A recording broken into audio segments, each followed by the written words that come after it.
ജോണേട്ടാ, ഈ മലയാളത്തിൽ body guard cinema Dileep അഭിനയിച്ച ആ സിനിമ ബോളിവുഡിലേക്ക് ഹിന്ദിയിലേക്ക് മാറ്റി ആ ഹിന്ദി രീതിയിൽ എടുത്തിട്ടുണ്ട്. നടൻ സൽമാൻ ഖാൻ ആയിരുന്നു. എനിക്ക് ആ സിനിമ കണ്ടതിന് ശേഷമാണ് സൽമാൻ ഖാന് ഭയങ്കര ഇഷ്ടപ്പെട്ടു തുടങ്ങി. പക്ഷെ അദ്ദേഹം ഇപ്പോൾ സൽമാൻ ഖാനുമായി ബന്ധപ്പെട്ട് വരുന്നത് മുഴുവൻ വിവാദമാണ്. അതും സൽമാൻ ഖാനെ കൊന്നു കളയുമെന്നാണ് പറയുന്നത്. അതുമായി ബന്ധപ്പെട്ട് പല ചർച്ചകളും ഉണ്ടാകുന്നു. ഇടയ്ക്ക് തന്നെ ബോംബെയിൽ അദ്ദേഹവുമായി വളരെ അടുത്ത ബന്ധമുള്ള ബാബാ സിദ്ദിഖിയെ വെടിവെച്ച് കൊല്ലുന്ന ഒരു സാഹചര്യം ഉണ്ടായി. ഇപ്പോൾ അതിന്റെ അന്വേഷണമെല്ലാം നടക്കുകയാണ്. ആ അന്വേഷണവുമായി ബന്ധപ്പെട്ട് ലോറൻസ് ബിഷ്ണോയിലെല്ലാം എത്തി നിന്നു. ലോറൻസ് ഇപ്പോൾ ഗുജറാത്തിലെ ഒരു ജയിലിൽ കിടക്കുകയാണ്. ഇപ്പോൾ വീണ്ടും അതുമായി ബന്ധപ്പെട്ട് സൽമാൻ ഖാനുമായി ബന്ധപ്പെട്ട് പുതിയ വിവാദം ഉണ്ടായിട്ടുണ്ട്. അതെന്താണ്? സൽമാൻ ഖാന് വീണ്ടും വധഭീഷണി ഉണ്ടായി. 5 കോടി രൂപ കൊടുത്തില്ലെങ്കിൽ അദ്ദേഹത്തെ വധിക്കും എന്ന് കഴിഞ്ഞ 7-ാം തീയതി മുംബൈ പോലീസിന് ഭീഷണി സന്ദേശം അയച്ചു. 5 കോടി രൂപയാണ് ചോദിച്ചത്. അപ്പോൾ അങ്ങനെ അവർ അന്വേഷിച്ചപ്പോൾ ഇത് ലോറൻസ് ബിഷ്ണോയുടെ ഭീഷണി ഈ കൃഷ്ണമൃഗത്തെ വേട്ടയാടിയതിനു ശേഷം സൽമാൻ ഖാനെ നിരന്തരം അവരുടെ ഭീഷണിയുണ്ട്. പരസ്യമായി ക്ഷേത്രത്തിലെത്തി മാപ്പ് പറഞ്ഞില്ലെങ്കിൽ വെടിവെച്ച് കൊല്ലും എന്ന് ഭീഷണിപ്പെടുത്തുന്നുണ്ട്. അപ്പോൾ അവർ ഈ ലോറൻസ് ബിഷ്ണോയുടെ സംഘം തന്നെയാണ് ഭീഷണിപ്പെടുത്തിയതെന്ന അനുമാനത്തിലാണ് പോലീസ് ഇത്രയും ദിവസം അത് അന്വേഷിച്ചത്. പക്ഷെ അവസാനം അന്വേഷിച്ചു വന്നപ്പോഴാണ് ഇത് ലോറൻസ് ബിഷ്ണോയുടെ സംഘത്തിൽപ്പെട്ട ആളല്ല, അദ്ദേഹത്തിൻ്റെ തന്നെ പടത്തിന് പാട്ടെഴുതിയ ആളാണ് ഇപ്പോൾ ഭീഷണിപ്പെടുത്തിയിരിക്കുന്നത്. അയാളുടെ പേര് സൊഹൈൽ പാഷ എന്ന് പറയുന്ന പാട്ടെഴുതിയ ആളാണ്. 24 വയസ്സ്. അയാൾക്ക് ഈ ചില പട്ടന്മാർ അങ്ങനെയുണ്ട്. അയാൾക്ക് പിന്നെ പ്രശസ്തനാകണം, പാട്ട് ഹിറ്റാകണം, പ്രശസ്തിക്കും വേണ്ടിയിട്ടാണ് അദ്ദേഹം സൽമാൻ ഖാനെ കൊല്ലും, 5 കോടി രൂപ വേണം എന്ന് പറഞ്ഞ് ഭീഷണിപ്പെടുത്തിയത്. ഇയാൾ കർണാടകയിലെ റൈച്ചൂരിൽ നിന്നാണ് അറസ്റ്റിലാകുന്നത്. സൽമാൻ്റെ റിലീസാകാനിരിക്കുന്ന ചിത്രമായ മേ സിക്കന്ദർ ഹും എന്ന പാട്ടിൻ്റെ രചയിതാവാണ് സൊഹൈൽ. അപ്പോൾ ഇയാൾക്ക് പാട്ടും ഹിറ്റാകണം, അയാൾ പ്രശസ്തനാകണം. അങ്ങനെ കുറേ മനുഷ്യരിറങ്ങിയിട്ടുണ്ട്. എന്ത് ചെയ്തും പ്രശസ്തരാകുക എന്നുള്ളതാണ്. ഇപ്പോൾ സൽമാൻ ഖാനെ ഭീഷണിപ്പെടുത്തുക ഇപ്പോൾ ട്രെൻഡിങ് ആയിട്ട് നിൽക്കുന്ന ഒരാളെന്ന് പറയുന്നത് സൽമാൻ ഖാനാണ്. ലോറൻസ് ബിഷ്ണോയുടെ ഭീഷണി ഉള്ളതുകൊണ്ട് ഈ സൽമാൻ ഖാൻ ഇടയ്ക്ക് വിദേശത്ത് നിന്ന് വാഹനം SUV ഒക്കെ ഇറക്കിയിരുന്നു. കാരണം സുരക്ഷ വർദ്ധിപ്പിച്ചു. ഈ പിന്നെ ബുള്ളറ്റ് പ്രൂഫ്. അതും ഈ ഞാൻ മുൻപ് സൂചിപ്പിച്ച ബോംബെയില് ആ സൽമാൻ ഖാനുമായി ബന്ധപ്പെട്ട ഏറ്റവും അടുത്ത ബന്ധമുള്ള ആളായിരുന്നു ബാബാ സിദ്ദിഖ്. അദ്ദേഹത്തെ പരസ്യമായ റോഡിൽ വെച്ച് വെടിവെച്ച് കൊല്ലുന്ന സാഹചര്യം ഉണ്ടായി. അതുകൊണ്ട് അതിനുശേഷം സൽമാൻ ഖാൻ വളരെ വലിയ ഭയപ്പാടിലാണ്. സുരക്ഷ വർദ്ധിപ്പിക്കാനുള്ള ശ്രമവും നിലവിൽ നടന്നുകൊണ്ടിരിക്കുകയാണ്. ഈ 700ഓളം ഷാർപ്പ് ഷൂട്ടർമാരാണ് ഈ ബിഷ്ണോയ് സംഘത്തിലുള്ളത്. അപ്പോൾ ഇവർ എങ്ങനെ എവിടെ വെച്ച് കൊല്ലും എന്നൊന്നും പറയാൻ പറ്റില്ല. ഒരാൾക്ക് വധഭീഷണി ഉണ്ടാകുക എന്ന് പറഞ്ഞാൽ ഇത് ചെയ്യും എന്ന് ഉറപ്പുള്ള ആളുകൾ ഭീഷണിപ്പെടുത്തുന്നതും ഇത് ചെയ്യത്തില്ല എന്ന് നമുക്കറിയാവുന്ന ആളുകൾ പറയുന്നതും തമ്മിൽ വലിയ വ്യത്യാസമുണ്ട്. ലോറൻസ് ബിഷ്ണോയുടെ സംഘം നമുക്ക് തന്നെ അറിയാം. ഈ നമ്മുടെ രാജ്യത്തിനെതിരായി പ്രവർത്തിക്കുന്ന ആളുകളെ, ഖാലിസ്ഥാൻവാദികൾ, അങ്ങനെ രാജ്യവിരുദ്ധ പ്രവർത്തനം നടത്തുന്ന ആളുകളെയൊക്കെ വിദേശത്ത് വെച്ച് അവരുടെ ഇടങ്ങളിൽ വെച്ച് അജ്ഞാതർ വധിക്കുന്നു. ആരാണ് അജ്ഞാതർ എന്ന് ആർക്കും അറിയില്ല. പിന്നെ ഇപ്പോൾ ഒരു നിഗമനം വരുന്നത് ലോറൻസ് ബിഷ്ണോയുടെ ഈ സംഘമാണ് അജ്ഞാതർ. രാജ്യത്തിന് വേണ്ടി രാജ്യവിരുദ്ധരായിട്ടുള്ള ആളുകളെ കൊല്ലുന്ന ആ ദൗത്യം ഏറ്റെടുത്തിരിക്കുന്നത് ലോറൻസ് ബിഷ്ണോയും സംഘമാണ്. ലോറൻസ് ബിഷ്ണോയി ജയിലിലാണ്, പക്ഷെ അദ്ദേഹത്തിൻ്റെ സംഘം പുറത്തുണ്ട്. ഈ ലോറൻസ് ബിഷ്ണോയ്ക്ക് ഒരുപാട് ആരാധകരുണ്ട്, ഫാൻസ് ഉണ്ട്. ദാവൂദ് ഇബ്രാഹിമിനെ പോലെ അല്ല ലോറൻസ് ബിഷ്ണോയി രാജ്യത്തിന് വേണ്ടി ഇത്തരം കാര്യങ്ങൾ ചെയ്യുന്നു എന്നുള്ള ചിന്ത ആളുകൾക്കിടയിലേക്ക് വന്നപ്പോൾ 32 വയസ്സോ 33 വയസ്സോ മറ്റേ ഉള്ളൂ. ഒരു സിനിമാ താരത്തിന് കിട്ടുന്നത് പോലെയുള്ള ഫാൻ ബേസ് ഒക്കെ ഉള്ള ഒരാളായി ലോറൻസ് ബിഷ്ണോയി മാറി. ലോറൻസ് ബിഷ്ണോയെ കുറിച്ച് പറയുന്ന ഓരോ കഥയ്ക്കും അല്ലെങ്കിൽ ഓരോ സംഭവങ്ങളെക്കുറിച്ച് പറയുമ്പോഴും ഒക്കെ ആളുകളുടെ ഈ പ്രേക്ഷകരുടെ എണ്ണം, കാണാനുള്ള വ്യൂസിൻ്റെ എണ്ണം കൂടുതലാണ്.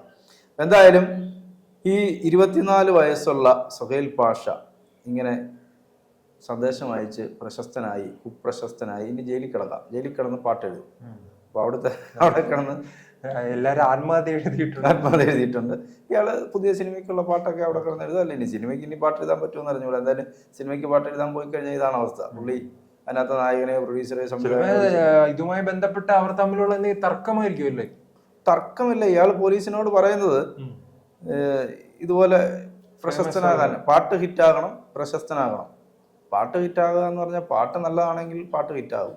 കേൾക്കാൻ കൊള്ളാവുന്ന പാട്ടും നല്ല മ്യൂസിക്കും നല്ല ഗായകനും ഒക്കെ ആണെങ്കിൽ പാട്ട് ഹിറ്റാകും. അതിനിപ്പോൾ ഒരാളെ വധിക്കുമെന്ന് ഭീഷണിപ്പെടുത്തി പാട്ട് ഹിറ്റാക്കുക എന്ന് പറയുന്നത് പൊതുവെ ഇന്ത്യയിൽ അതാണെന്ന് തോന്നുന്നു ട്രെൻഡ്. വിമാനത്താവളങ്ങളിൽ ഭീഷണി, റെയിൽവേക്ക് ഭീഷണി, സൽമാൻ ഖാന് ഭീഷണി. അതെ അതെ അതെ ബോംബ് ഭീഷണി എല്ലാം ഇടക്കാലത്തുണ്ടായിരുന്നല്ലോ. വിമാനങ്ങളുമായി ബന്ധപ്പെട്ട് വലിയ രീതിയിൽ ചില വിമാനത്താവളങ്ങളിൽ ഇത്തരം വിമാനങ്ങൾ തിരിച്ചിറക്കുന്ന അവസ്ഥ വരെ ഉണ്ടായിട്ടുണ്ട്. റെയിൽവേയിൽ ട്രെയിനിനുള്ളിൽ ബോംബ് വെച്ചിരിക്കുന്നതായി ഭീഷണി. അങ്ങനെ ഒരു ഭീഷണിയുടെ കാലം കൂടിയാണ് ഇപ്പോൾ കടന്നു പോകുന്നത്. അത് ഭീഷണിപ്പെടുത്തിയ ആളുകളെയൊക്കെ അറസ്റ്റ് ചെയ്തിട്ടുണ്ട് റെയിൽവേ.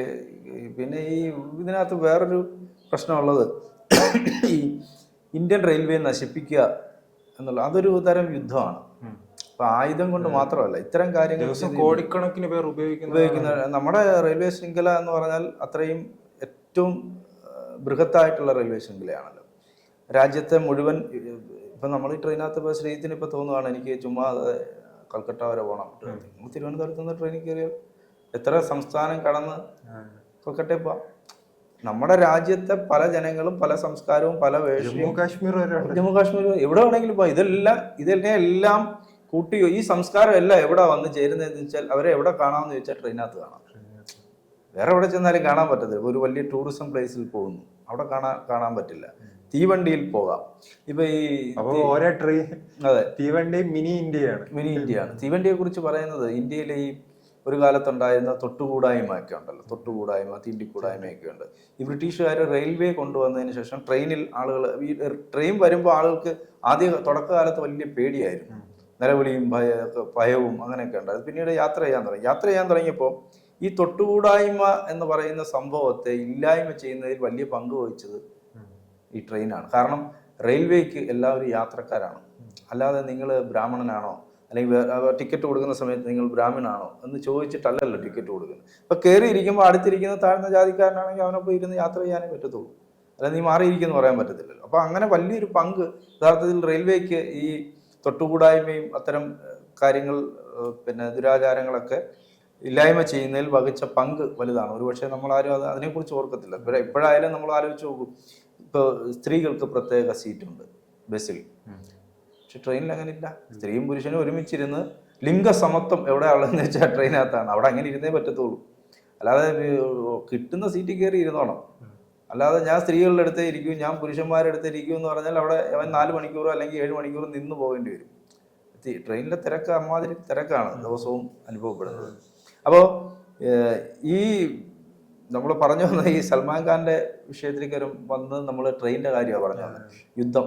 അത് പറയുന്നത് ഇന്ത്യയിലെ തീവണ്ടി നശിപ്പിക്കാൻ വേണ്ടിയിട്ട് ബംഗ്ലാദേശിൽ നിന്ന് ആളുകൾ വരും. ബംഗ്ലാദേശിൽ നിന്ന് ആളുകൾ വന്നിട്ട് ഈ കൊള്ളാവുന്ന ട്രെയിനിലെല്ലാം ടിക്കറ്റ് എടുത്ത് കയറും. ടിക്കറ്റ് എടുത്ത് കയറിയിട്ട് അതിനകത്ത് ടോയ്ലറ്റിൽ കയറുക, ആ ടോയ്ലറ്റ് നശിപ്പിക്കുക, അത് വൃത്തികേടാക്കുക, മുറുക്കി തുപ്പുക, അങ്ങനെയൊക്കെയുള്ള എങ്ങനെയൊക്കെ അതിനകത്തെല്ലാം വരച്ച് വയ്ക്കുക. മുറുക്കി തുപ്പുമ്പോൾ തന്നെ അത് വൃത്തികേടായല്ലോ, ടോയ്ലറ്റ് തന്നെ വൃത്തികേടാകും. നിരന്തര ഈ ഭീഷണി, അതോടൊപ്പം തന്നെ ഇത് പാളത്തിൽ കല്ല് വയ്ക്കുക, ഇതൊക്കെ നിരന്തരം ചെയ്യുന്നതാണ്. അപ്പോൾ പലതരത്തിൽ രാജ്യത്തെ നശിപ്പിക്കുക എന്നുള്ള. അപ്പം റെയിൽവേയിൽ യാത്ര ചെയ്യാൻ ആളുകൾ മടിക്കും. നമ്മൾ തന്നെ ആയാലും ഒരു വൃത്തി ഉള്ള ട്രെയിനകത്ത് കയറാനാണ് താല്പര്യപ്പെടുന്നത്. ഇപ്പം ഇവിടുന്ന് പോകുന്ന പല ട്രെയിനുകളും നമ്മളിപ്പം ഈ അന്യ സംസ്ഥാന തൊഴിലാളികൾ യാത്ര ചെയ്യുന്ന, അവരാണ് ഏറ്റവും കൂടുതൽ ഇവിടെ നിന്നൊക്കെ പോകുന്ന ട്രെയിനുകളിലുള്ളത്. അവർ യാത്ര ചെയ്യുന്ന ട്രെയിനുകളിനകത്ത് കയറിയാൽ തന്നെ നമുക്കറിയാം, അതിനകത്ത് ഈ കയറുന്ന ആളുകളുടെ നിലവാരത്തിനനുസരിച്ചുള്ള തീവണ്ടി ഭയങ്കര തിരക്കാണ്. അതുപോലെ അവരുടെ ഒരു രീതിയുണ്ട്, ആ രീതി നമുക്ക് ഇഷ്ടപ്പെടില്ല.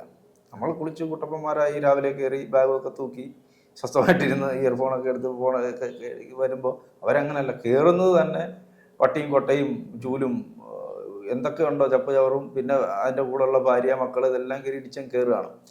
അപ്പോൾ ആ രീതിയാണ് പൊതുവേ ഉള്ളത്. എന്തായാലും ഇവിടെ സൽമാൻ ഖാന് ഇപ്പോൾ ഒരു ഭീഷണി ഒഴിഞ്ഞിട്ടുണ്ട്. അദ്ദേഹത്തിന് സ്വസ്ഥമായിട്ടിരിക്കുക. അദ്ദേഹത്തിൻ്റെ തന്നെ ഗാനരചയിതാവാണ് ബിഷ്ണോയി അല്ല എന്നുള്ള, ലോറൻസ് ബിഷ്ണോയി അല്ല എന്തായാലും ഭീഷണിപ്പെടുത്തിയത്. അതുകൊണ്ട് അദ്ദേഹത്തിന് ഇപ്പോൾ തൽക്കാലം ആശ്വസിക്കാം.